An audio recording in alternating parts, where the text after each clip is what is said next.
Adriatik Lapa i ka dhënë fund protestës para kryeministrisë. Si e cilësoni këtë protestë në fund të saj? Ç'na bëre? Si oni pas ka dhënë fund protestës në Adriatiku?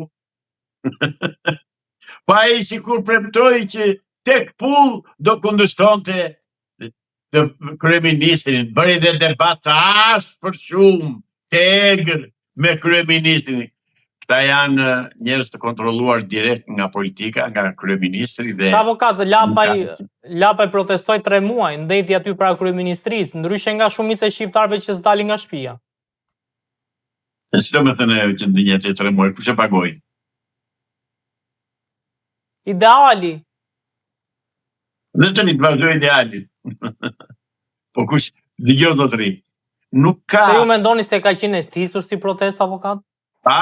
Mendoj unë apo është fakt? Është fakt, nuk është se mendoj unë, se ti je gazetar me përvojë. Të duket gjë e natyrshme ty që kryeministri ynë i madh e i gjatë thirrri dhe bëri debat të zonë e lirë me Adriatik Lapaj nga i njohu ku e gjeti, kush e ku afrua. Se në qoftë do bëte, do ishte burr kryeministri, do e përgjigjej asaj zonjës që është me të vërtet zonjë shqiptare, Ambrozia Metës. Ajo që i vot 2 këmbë në një këpucë Edi Ramës, sa detyrohet që të ulë të biraq poshtë sa ti do të dil nga salla. Aq i till burrës Edi Rama. Nga ata, ajo i bën opozitë Edi Ramës. Jo Adriatiku. Jo shoku Adriatiku në buri Sorosi. Ka punuar të Sorosi Adriatiku, nuk mund të bëhet Adriatiku opozitë Edi Ramës.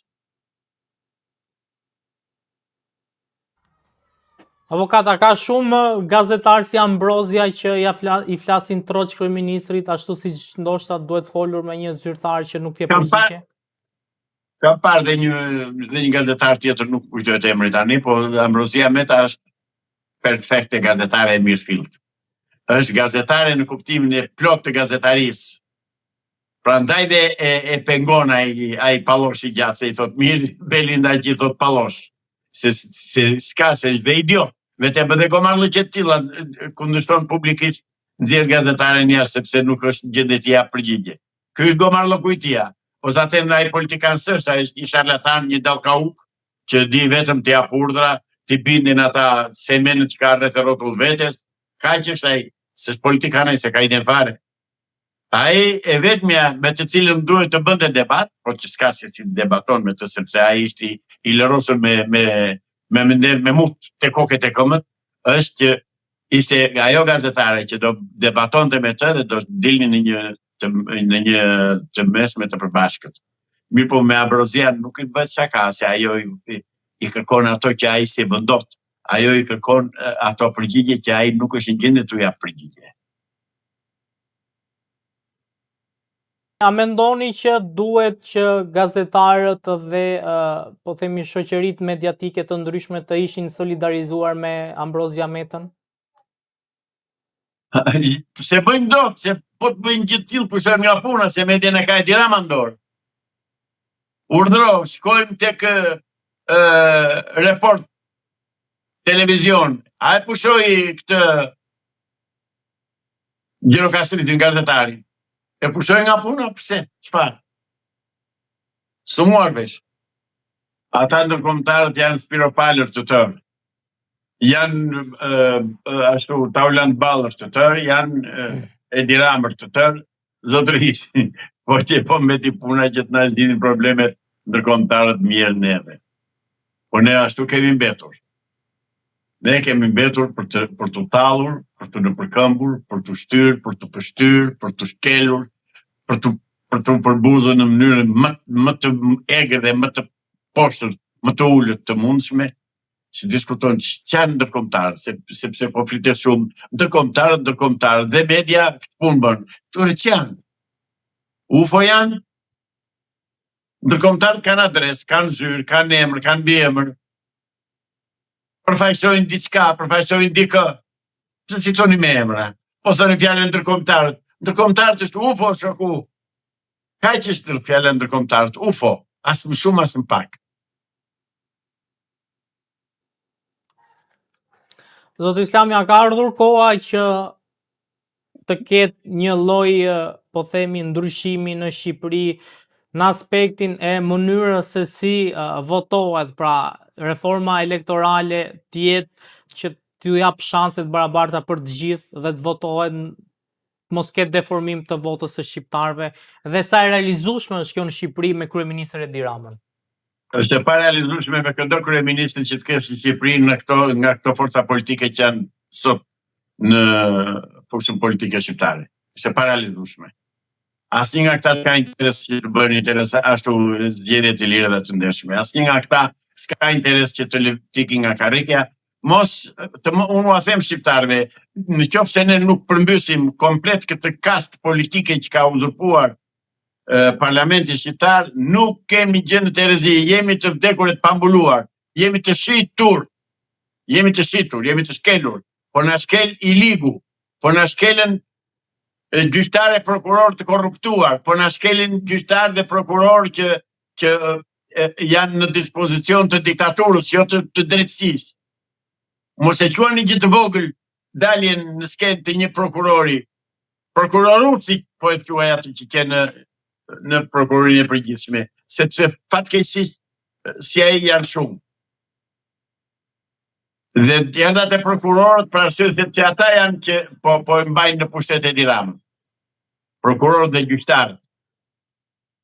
Policia po është e detyruar me kushtetuar që të zbatojë ligjin, edhe kanë kopsitur kaq bukur ata mbajtjen e pushtetit dhe mbajtjen e diktaturës, sa që kishte të kopsitur Asadi në Siri, ai Mubaraku në Egjipt, ai tjetri në Libi, si e kishte ai, edhe të tërë diktatorët e botës. Por zotërisht, mjeti më i thjesht për të mbajtur pushtetin, në vidh votat dhe jemi në rregull. Për sy e faqe jetë tamam. Pra mos shpresoj askush se në Shqipëri do bëhet në një gjë e mirë, sa t'jen këtan në pushtet. Avokati ju folë dhe për prokurorin antarin e KLP-s, ku 2 ditë më parë doli dhe një skandal erotik. Çfarë menduat kur e dëgjua dhe pat si lajm? Është një pjesë e tërë, është një nga të shumtët. Urdhë zotëri. Unë kam këtu 34 kallësime të bëra në prokurorinë e Gjirokastrës, për të cilat deri më tani s'ka marrë përgjigje. 34. Ç'do të thotë? Do të thotë që prokuroria në Gjirokastër është vënë në dispozicion të krimit. Dhe të dalin të më kundërshtojnë. Dhe të dalin, spaku aty është. Po spaku nuk merret me këto punë fare, as do të di se çfarë po ndodh, e shoh që nuk do të di, se mjaftojnë denoncimet e mia janë indicie e shkëlqyer që spaku të shkojë në Gjirokastër dhe të ndjeki situatën, të kontrollojë çfarë po bëhet.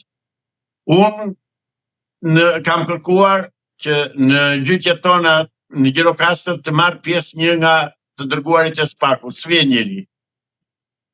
Pra, kemi humbur çdo lloj shprese, çdo lloj mundësie për të fituar të drejtën dhe për të bërë drejtësi në Shqipëri. Janë të tërë të korruptuar, pa përjashtim.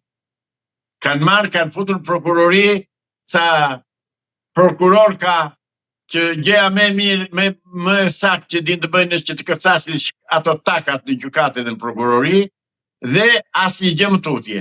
Të bashkëpunojnë në mënyrë të ngushtë me policë të korruptuar dhe me gjykatën, dhe qytetarët s'marrin drejtësi, zotëri. Kjo është e vërteta, ky është realiteti.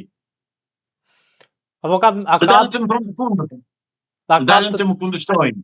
A ka të tjera video në mes prokurorëve dhe gjyqtarëve, video të tilla? Ato video të ata që kanë, s'ka jam magazin e videove të atyre. Unë di që ashtu janë pjesa më e madhe e tyre.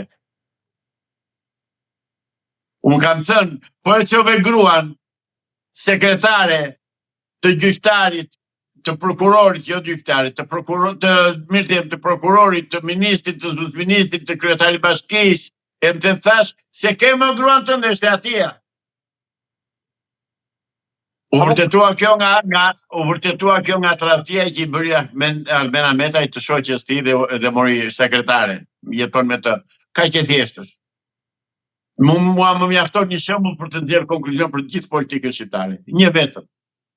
Jo që janë me qindra. A kanë kopjuar më shumë prokurorët nga politikanët apo politika nga prokurorët lidhur me këto erotizmat në për zyrat e shtetit? Jo, nga momenti që prokurorët emërohen prokurori shërbejnë politikanëve. Janë masha në dorë të tyre. Janë kobure në dorë të politikanëve. Kjo është e vërteta.